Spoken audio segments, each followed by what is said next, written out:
অপরাধী তার অপরাধ কখনো স্বীকার করতে চায় না। সে আজকেও তাকে দেখলে আমরা দেখলাম সে মনে হচ্ছে তাকে যদি এখনো বলা হয় যে আপনি আরেকটি অবৈধ নির্বাচন করেন, সে দায়িত্ব নিতে বোধহয় রাজি আছে। আজকে বাংলাদেশের মানুষের গণতান্ত্রিক এবং ভোট অধিকার প্রয়োগকারী মানুষের দীর্ঘদিনের আকাঙ্ক্ষা একজন বিতর্কিত এবং অবৈধ প্রধান নির্বাচন কমিশনার, যাকে নিশিরাতের নির্বাচন কমিশনার বলা হয়, AKM নুরুল হুদা। তাকে আপনারা জানেন যে উত্তরায় এলাকার জনগণ তাকে ধৃত করে তাকে পুলিশের হাতে সোপর্দ করা হয় এবং ইতিপূর্বে তার বিরুদ্ধে মামলা ছিল।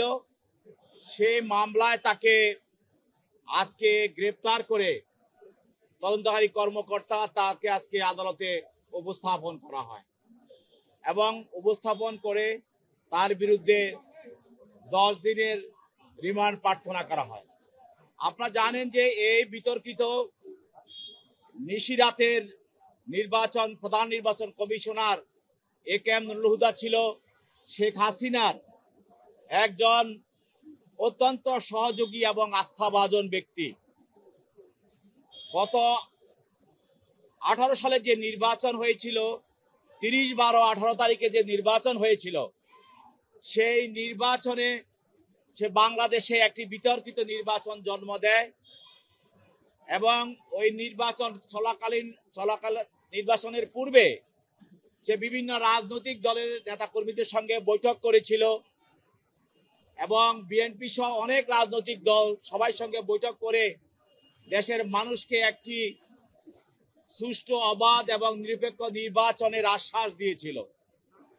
কিন্তু আমরা দেখলাম কি 30/12/18 তারিখে জনগণ দেখলো যে সে এই নুরুল হুদা সে এবং তার অন্যান্য কমিশনার বৃন্দ সারা বাংলাদেশের সকল ডিসি এবং ইউনোর মাধ্যমে সেই দিনের ভোট রাতে ব্যালট বক্সে তারা এগুলা ভরে দিয়ে সকালবেলা তারা ঘোষণা করেছে যে আওয়ামী লীগ বিজয়ী হয়ে গেছে এবং নির্লজ্জভাবে প্রধান নির্বাচন কমিশনারের যে কার্যালয়ের সামনে যে নির্বাচনী রেজাল্ট বোর্ড দেখানো হয়, সেখানেও সে নির্লজ্জভাবে তার লোকের মাধ্যমে সে বিভিন্ন এলাকায় সে দেখিয়েছে যে কিভাবে ভোট চুরি করে সবাই তাদেরকে নির্বাচিত ঘোষণা করা হয়েছে।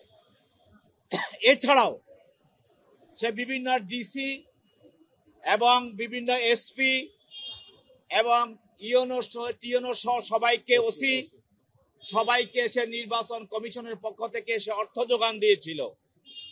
আজকে তদন্তকারী কর্মকর্তা এই ধরনের বক্তব্য বিষয়গুলো আদালতে উপস্থাপন করেন। তার বিরুদ্ধে আজকে অভিযোগ যেটা আনা হয়েছে সেটা হলো যে সে এই নির্বাচন নিয়ে যে সে একটা অবরোধমূলক ষড়যন্ত্র করেছে সরকারের সঙ্গে, সরকারের আজ্ঞাবহ হিসাবে, এবং অবৈধ নির্বাচনকে সে বৈধ নির্বাচন ঘোষণা করেছে। এছাড়া সে সরকারের অন্যান্য এজেন্সি যারা এই অবৈধ নির্বাচনের সঙ্গে সম্পৃক্ত ছিল তাদেরকে সে সহায়তা করেছে। এছাড়া সে নির্বাচনের নামে এবং নির্বাচনের একটি ছদ্মবেশ ধারণ দেখিয়ে একটি নির্বাচন অনুষ্ঠানের নির্বাচন এক খেলা সে সৃষ্টি করেছে, এটিও একটি সে অপরাধ করেছে। এছাড়াও সে নির্বাচনের চলাকালে সুষ্ঠু নির্বাচন হচ্ছে বলে সারা বাংলাদেশে সে বিবৃতি দিয়ে এটাও সে একটি ফৌজদারি অপরাধ, সে মিথ্যা বিবৃতি প্রদান করেছে এবং নির্বাচনের পরে সাংবাদিক সম্মেলন করে সাংবাদিকদের সামনে সে বেসরকারি ফলাফল ঘোষণা করে সে জাতির সঙ্গে একটা তামাশা করেছে এবং একটি অবৈধ ফলাফল ঘোষণা করেছে। এটাও সে একটি অপরাধ করেছে, সেই অপরাধটা তার বিরুদ্ধে আজকের এই মামলায় আনা হয়েছে। এছাড়াও সে বিভিন্ন জায়গায় অবৈধভাবে অর্থ প্রদান করে এই অবৈধ নির্বাচনকে প্রতিষ্ঠিত করার জন্য সে সে অর্থ প্রদান করা হয়েছে বা অর্থ প্রদান করেছে, সে অভিযোগটাও সে আজকে তার বিরুদ্ধে আনা হয়েছে।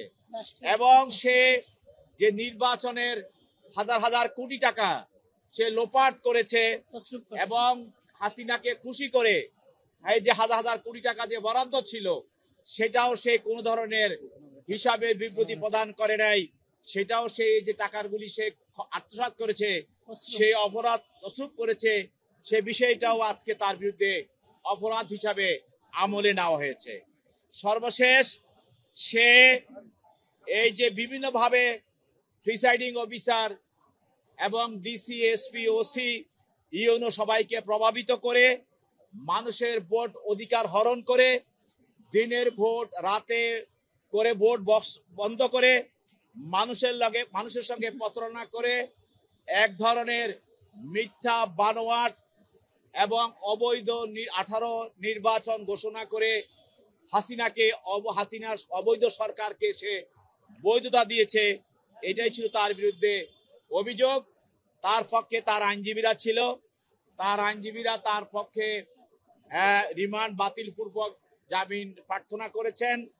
বিজ্ঞ আদালত উভয় পক্ষের বক্তব্য শোনার পর তার বিরুদ্ধে 4 দিনের রিমান্ড মঞ্জুর করে তাকে আরো জিজ্ঞাসাবাদ করার জন্য তদন্তকারী কর্মকর্তার হাতে ন্যস্ত করেন।